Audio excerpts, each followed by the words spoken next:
Maxime Switek. Voici venue l'heure de Melting Pop, votre rendez-vous culture dans Europe Matin.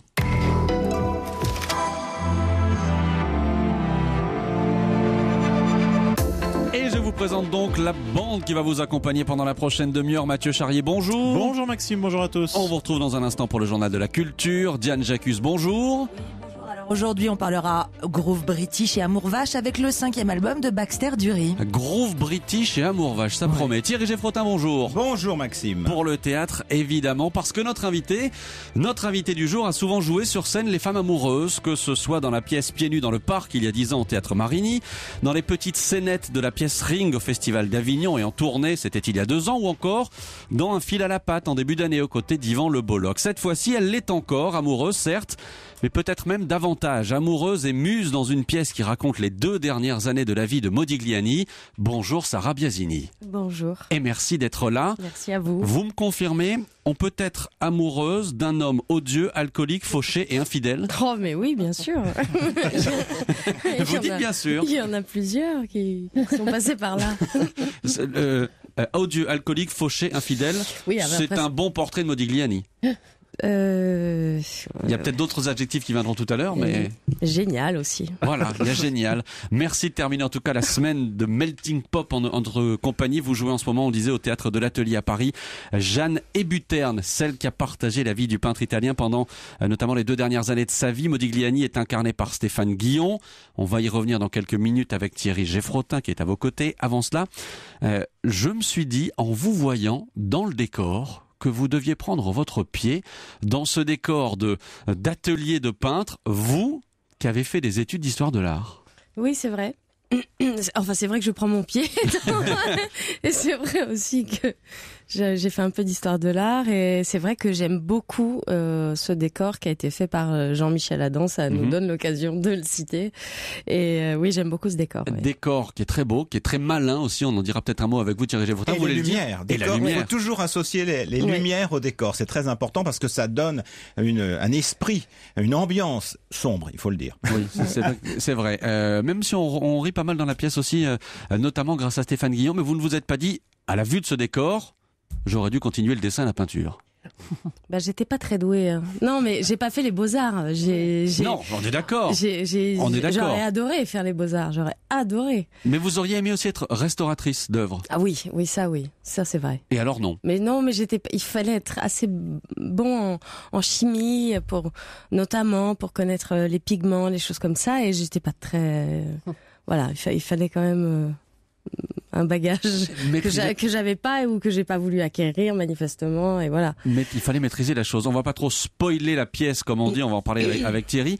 Mais qu'est-ce qui vous a le plus séduite dans ce projet-là? C'est les partenaires, on en parlera de tous ceux qui sont sur scène avec vous. C'est l'époque, ce sont tous les personnages qu'on croise dans cette pièce, Picasso, Matisse, Cocteau, Apollinaire, Soutine. Qu'est-ce qui vous a le plus séduite? Oui, c'est un peu tout ça, tous ceux qui ont travaillé sur le projet, et les lumières par exemple donc ont été faites par Patrick Clitus par exemple, le metteur en scène Didier Long qui m'a contacté. Et bon, ça faisait un moment qu'on avait envie de travailler ensemble, et voilà. Et puis évidemment tous les comédiens qui sont avec qui on est sur scène, Geneviève Casil, Didier Brice, Stéphane. On va citer aussi celui qui a écrit la pièce. Laurent Sexic, bien sûr, évidemment. Bien sûr. Mais et ce qui m'a plu aussi quand j'ai lu la pièce, c'est que Jeanne Hébuterne dans l'histoire, elle parle peu. Elle est là souvent, mais elle parle peu, et j'aimais bien ça aussi. Oui, on vous voit effectivement souvent en filigrane dans les pieds, un peu en arrière-plan parfois, écoutez ce qui se dit, mais etc. elle n'en pense pas moins. Ah non, évidemment. Ça, puis elle finit par le dire à certains moments aussi. Oui, elle ça, finit par le dire. J'aimais bien. Maudit, c'est votre 20e pièce. On vous voit. 20e pièce depuis 2005. Ah bon, bah écoutez, c'est super, je vais aller me coucher, je vais aller dormir. C'est super. On vous voit beaucoup au théâtre, moins ailleurs, c'est un choix? Je sais pas si je peux dire que c'est un choix. Je peux dire que je pense que je suis plus à l'aise sur un plateau de théâtre. Ça, c'est sûr. Que la caméra, je pense que je suis pas très très à l'aise face à une caméra. C'est un instrument qui me fait un peu peur finalement. Il faut finir par se l'avouer parfois. Thierry ? Oui, vous diriez comme Sacha Guitry, au cinéma on a joué et au théâtre on joue. Il y a quelque chose de beaucoup plus vivant pour vous, le théâtre ? Ah bah indéniablement. Et puis non, ce qui est quand même vraiment jubilatoire, c'est que tous les soirs ça change évidemment, que tous les soirs il y a des personnes nouvelles qui viennent, et puis il y a une adrénaline, quoi. Donc et puis une fois que la pièce démarre, vous ne vous arrêtez plus. Hop, vous allez jusqu'au bout, jusqu'à la fin. Vous pouvez plus refaire. Donc voilà, c'est un peu on y va, quoi. Allez, donc c'est assez sympathique. Justement, on y va. Maudit, on en parle dans un instant. Mais d'abord le journal de la culture avec Mathieu Charrier. À la une de votre journal, Mathieu, les sorties musicales du jour, parmi lesquelles le plus grand coffret de tous les temps. 330 CD dans un même coffret, figurez-vous, dédié à l'œuvre du chef d'orchestre Herbert von Karajan. Là, on entend le beau Danube bleu. Il est mort il y a une trentaine d'années. C'est lui qui a accompagné l'émergence du 33 tours et de la stéréophonie, référence en la matière. Vous pouvez donc peut-être vous offrir ce coffret, 330 CD, 24 DVD, 2 Blu-ray. C'est tout simplement son œuvre complète. Et ça coûte 710,99 €. Ah oui, quand même. Il faut 6 mois pour tout voir et tout entendre. Plus abordable, le nouveau disque d'Asaf Avidan. Oui, 15,99 € cette fois. Le chanteur israélien revient 2 ans après Gold Shadow. Save me from the same perpetual game of my own name. Disque d'Asaf Avidan enregistré à Los Angeles, produit par Mark Howard qui a collaboré notamment avec Bob Dylan ou Tom Waits. The Studio of Falling, c'est son titre. Je vous signale aussi le nouvel album de Catherine Ringer dont Émilie Mazoyer nous a parlé à 7h20 et on en écoutera un extrait tout à l'heure. Et puis Gérard Depardieu ressort son disque de reprise avec Barbara, son disque de reprise de Barbara, mais cette fois avec des livres. Des lives surtout, pardon. Parce qu'il n'y a pas de R. Vous voyez. Il n'y a pas de R. Oui, ça va, ça arrive à tout le monde de se tromper. Disque enregistré. Vous voulez qu'on la refasse ou pas ? Oui, on va refaire. Disque enregistré lorsqu'il s'était produit au Bouffe du Nord à Paris. Je me souviens de vous, du temps de ces eaux bas de là-bas, à Marienbad, là-bas, à Marienbad. Validé par Thierry Geffrotin, c'est très beau. Et notez que Gérard Depardieu sera... Il faut le revoir, il va passer au Cirque d'hiver. Exactement, cette fois, commence mardi, ça s'étale sur 10 jours, allez-y. Et puis, David Guetta, le DJ français, a révélé hier en fin d'après-midi un nouveau titre.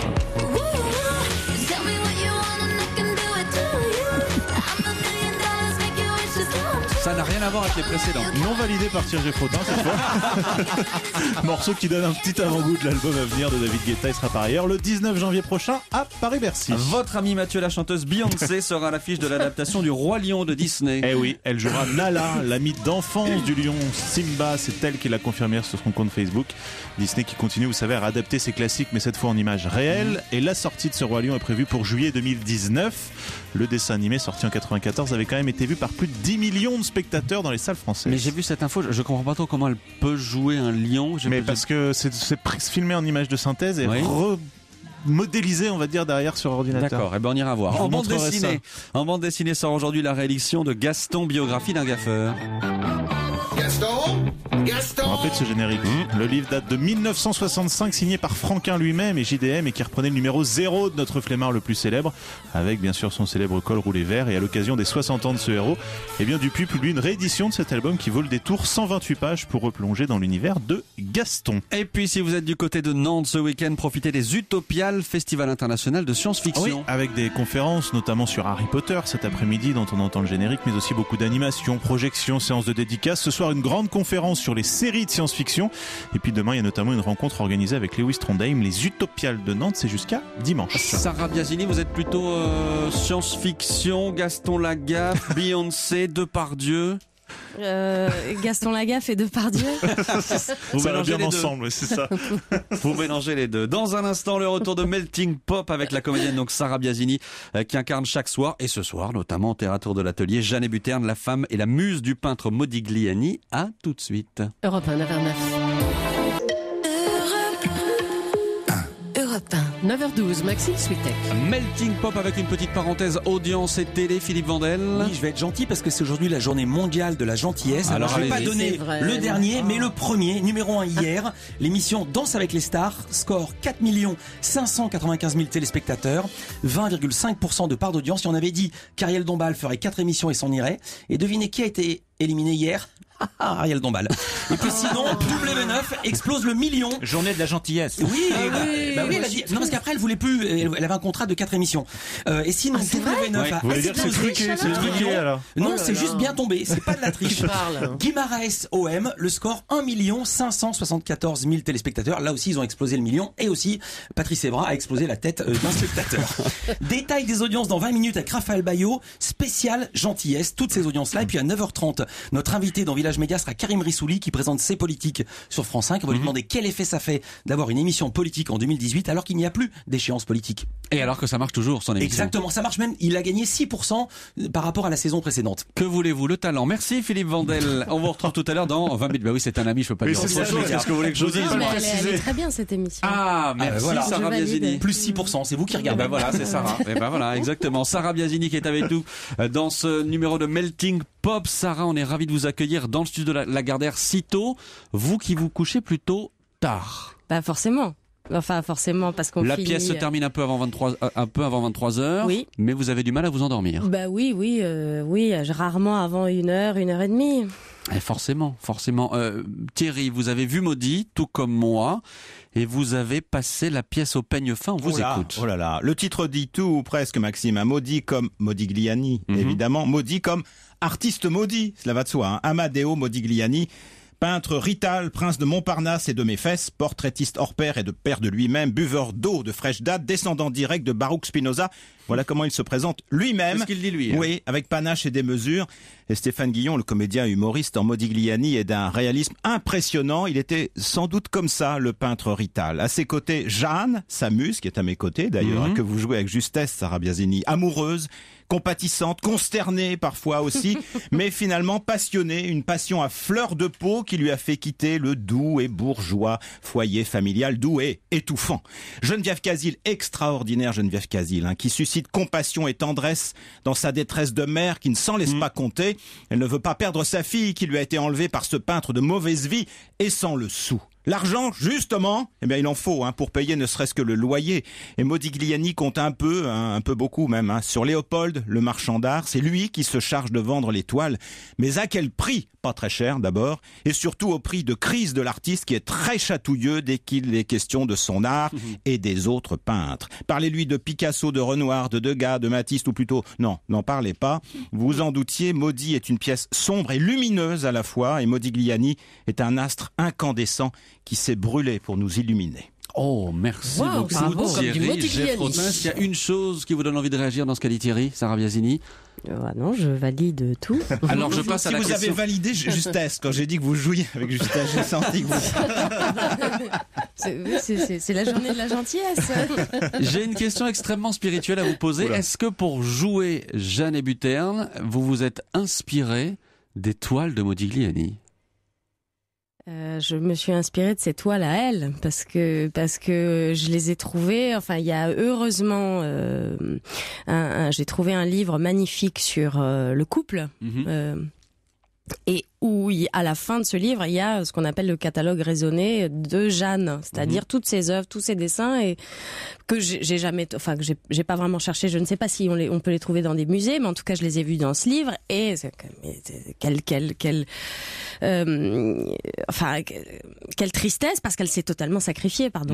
Vraiment, elle s'est sacrifiée et elle était très douée, très très douée. Je trouve. Évidemment, vous dites tristesse. C'est vrai que la pièce, sous certains aspects, est triste. Modigliani est malade, il est parfois violent, notamment dans le propos, etc. Malgré tout, est-ce que vous diriez que c'est une comédie? En tout cas, c'est le souhait de Laurent Sexic, ça c'est sûr, et il nous l'a dit, et en même temps ça se perçoit dans le texte et dans le ton, et je pense que c'est aussi pour ça qu'il a contacté Stéphane Guillon, parce que il y a un humour noir, mais il y a quand même un humour, il y a un cynisme, un second degré, un sarcasme, et je pense que c'est comme ça aussi qu'on fait passer justement la douleur des personnages, c'est que on la voit. Il faut pas la voir tout de suite. Elle passe en dessous où elle passe derrière ce sarcasme justement. Quitte à édulcorer un tout petit peu la réalité, parce que la fin, on va pas raconter si on peut raconter la fin de la pièce, c'est la fin de la vie de Modigliani, donc à la fin il meurt. À 35 ans, faut le dire. À 35 ans. Mais on ne raconte pas le jour qui suit. Non. Et le suicide de votre personnage. Non. Trop tard. Thierry. C'est quand même très audacieux de monter une pièce. Alors Modigliani, évidemment, c'est un géant, un monstre, mais c'est quand même audacieux de monter une pièce sur une histoire aussi terrible. Oui, c'est vrai. Mais là, c'est pas moi qu'il fallait interroger. Non, mais comme vous êtes dans cette pièce, vous devez quand même aussi le ressentir. Je veux pas esquiver. Alors il y a une oui, c'est vrai. Non, mais c'est vrai. Et puis c'est des choses sans doute compliquées à montrer, compliquées à mettre en scène, un suicide, une mort, ça se fait. Mais voilà. Mais je pense que c'est pas là-dessus que voulait s'attacher l'auteur.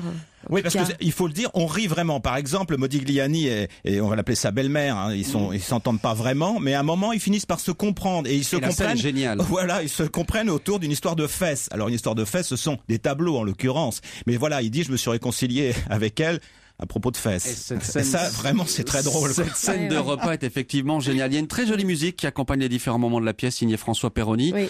Je sais pas ce que vous écoutez en ce moment. Est-ce que vous avez des préférences? Hop. Sinon, j'ai une suggestion pour vous. Non, dites-moi. Une nouveauté. Baxter Dury, c'est ça? Non, alors autre chose. Mais bientôt. Ce sera dans un instant. D'abord, le nouvel album de Catherine Ringer. Il sort aujourd'hui. Le Bel Homme, extrait donc de cet album qui s'appelle Chronique et Fantaisie. J'ai envie de toi. En entendant ta voix. J'ai envie de toi. En écoutant tes rires, tes basses résonnent, ton port m'impressionne. Tu es un bien bel homme et je fonds. Tu bouges un peu plus loin, au milieu des autres, tranquille et serein, tu t'étires. Et de ce lointain, tu me vrilles et je fonds.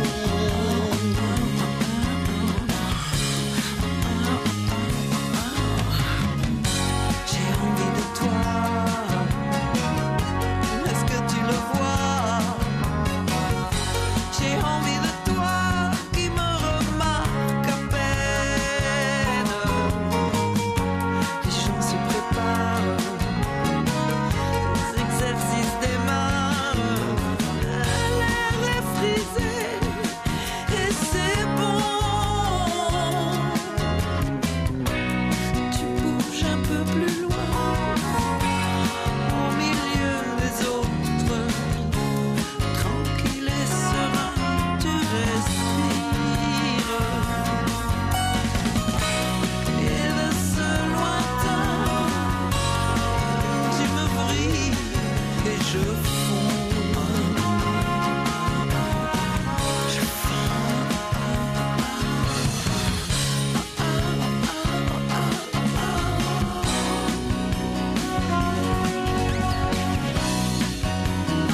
Mathieu Charrier, vous pouvez me taper sur les doigts, allez-y. Merci. C'est bon. Un bien bel homme. Je me suis trompé dans le titre de la chanson, c'est quand même incroyable. En même temps, l'album vient de sortir, Oui, l'album de Catherine vous êtes excusé. Ringer, deuxième album solo de Catherine Ringer, l'album qui s'intitule, là je me suis pas trompé, Chronique et Fantaisie. Sarah Biasini, votre personnage dans la pièce se sacrifie beaucoup, on le disait, pour Modigliani. Vous seriez capable d'en faire autant? Oh non plus, je l'ai fait déjà, je crois. Ah oui je non plus là, c'est fini. Ah, c'est fini. Bah oui, il y a un temps pour tout. Non, ça va, c'est des trucs de jeunesse, ça. Ah, donc ça, c'est la jeunesse, c'est on fini. On s'oublie. Ah oui, bah oui, faut être un peu, faut se mettre du plomb dans l'aile. Faut être un peu mature à un moment donné. Parce qu'elle va très très loin. loin. Un peu égoïste, non, en fait, un peu égoïste. Ah oui, vous avez raison. Elle va très très loin dans le sacrifice. Est-ce qu'il y a des choses, en lisant la pièce, en vous intéressant à ce personnage-là, où vous vous êtes dit, ça, jamais? Oui, elle arrête de peindre, C'est ça, en fait, elle le dit. Alors c'est une petite scène comme ça passe, mais c'est un choix, ça doit être un choix terrible pour elle. Et puis, et en même temps, elle se dit, elle voit le travail de Modigliani et elle se dit, bon, mais moi je suis définitivement, je suis moins douée. Ce qui est faux, hein. Parce que c'est sa perception. J'imagine que ça a dû être sa perception. Oui, non, moi j'irai pas jusque là. Non, mais je vous dis, c'est fini le sacrifice, c'est terminé ça. Voilà, à bon entendeur. Dans un instant, Melting Pop continue de vous parler donc de théâtre, mais aussi de musique. À tout de suite. Europe 1, 9h22. 9h24, Maxime Switek. Et on continue, même pendant la pub, de parler de cette pièce, donc dans Melting Pop, pièce avec Sarah Biasini, Maudit. Vous jouez Jeanne Hébuterne, on l'a dit, la femme et la muse du peintre, incarné donc ce peintre par Stéphane Guillon. Un tout petit mot de Stéphane Guillon d'ailleurs, parce qu'on n'en a pas trop parlé depuis le début, c'est une performance assez soufflante, assez époustouflante qu'il joue là. Oui, c'est vrai. Comment vous avez travaillé avec lui avant de vous retrouver sur scène ? Donc les répétitions, à peu près 5 semaines. Non, mais ça s'est passé comme ça se passe d'habitude. Enfin, je sais pas, bien, consciencieusement. Parce qu'il prend de la place. Oui, mais on peut le calmer aussi. Oui, Thierry. Je suis pas d'accord avec vous. C'est pas époustouflant parce qu'on oublie que Stéphane Guillon est vraiment comédien. Évidemment. Parce qu'on a l'impression de dire c'est un humoriste qui joue au théâtre. Oui, c'est pas vrai. C'est un comédien. Comédien classique au départ. Comédien classique. Est-ce que vous connaissez Baxter Dury ? Bien sûr. Et par les films de Clapiche, beaucoup. Ah oui, effectivement. Une vraie connaisseuse. Diane Jacques. Non, mais j'adore Baxter Dury. C'est super. Alors, on en parle tout de suite. Mais avant tout, Maxime, Sarah, Julie, Mathieu, Thierry, si je vous fais écouter ça, est-ce que ça vous dit quelque chose ? Écoutez bien. Sex and drugs and rock and roll. Eh oui, tout le monde connaît ce refrain qui, en plus d'être l'éternelle devise de Julie, enfin, moi, c'est ce qu'on m'a dit. Hein, c'est vrai. On est d'accord, voilà. Alors, sexe, drogue et rock'n'roll. Tout à fait.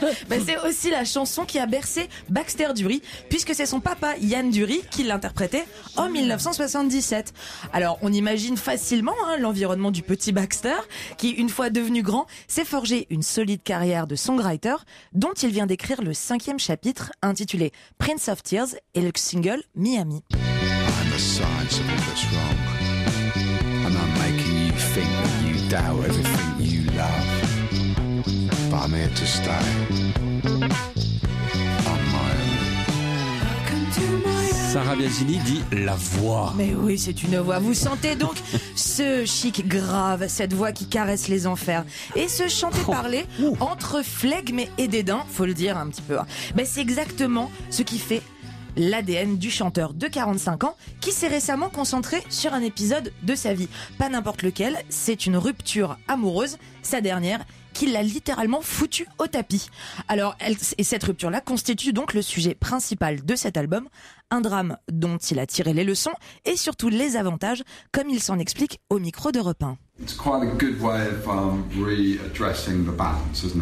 Si vous vous pensez triste, foutu, livré à vous-même, que vos occupations ne tournent absolument qu'autour de ça, et qu'un an plus tard, vous réussissez à convertir cette tristesse à d'autres circonstances, c'est quelque chose d'assez fun. Les personnages présents sur l'album sont définitivement des miroirs de moi-même et des autres. Mais cela reste très abstrait. Il n'y a pas de valeur à être trop honnête. Oh bah oui, non, surtout pas. Un petit peu de mauvaise foi, c'est toujours sympa, surtout dans une rupture. Et il faut dire que les fantasmes ont plus de goût une fois infusés de fiction. C'est d'ailleurs ce qui fait le panache de ce disque. Comme sur sa pochette, où il gravit des dunes en plein désert, Dury remonte la pente à travers plusieurs personnages qu'il s'invente. Tantôt salaud, tantôt victime, on le suit dans ses méandres post-déprime qu'il transforme en conquête. Pour résumer, on boit ces larmes-là comme un cocktail exotique, en fait, avec des basses ronflantes, des visions cinématographiques et surtout une orchestration à l'anglaise des plus chics, comme sur le titre August. Outside, they don't get you, they don't understand, laughing at you.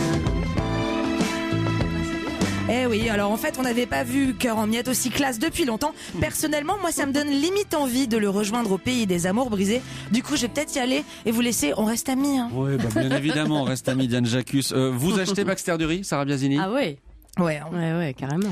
C'est le meilleur album. Enfin, d'après moi, c'est le 5e et le meilleur. Et ben voilà, une idée d'achat pour le week-end. Merci à vous, merci beaucoup d'avoir été avec nous. On vous souhaite plein de belles choses avec cette pièce donc Maudit au théâtre de l'Atelier. On rappelle les 3 acteurs qui sont avec vous. Stéphane Guillon, Geneviève Casil, Didier Brice. Quel est le préféré de tous ceux-là? Geneviève Casil, c'est ma préférée. Je l'adore. Je l'adore. Si on peut mettre un peu le bazar dans l'équipe, vous nous connaissez. Mais ils le savent. On est là pour ça. Merci beaucoup en tout cas, Sarah Biasini. Et merci à toutes et à tous de nous avoir suivis dans ce Melting Pop et dans cette Europe Matin. Merci Julie. Bien sûr, merci à vous. Et ben voilà, vous êtes prêts? Je dis bien sûr, je sais pas pourquoi. Au revoir Maxime, plutôt. Revoir. Non, c'était bien. Philippe Vandel, vous êtes prêt? J'ai intérêt à être prêt puisque Village Média ça démarre dans 20 secondes. Donc si je suis pas prêt, il y aura un énorme problème. Qu'est-ce qu'on fait pour les 20 secondes qui arrivent? On envoie le générique.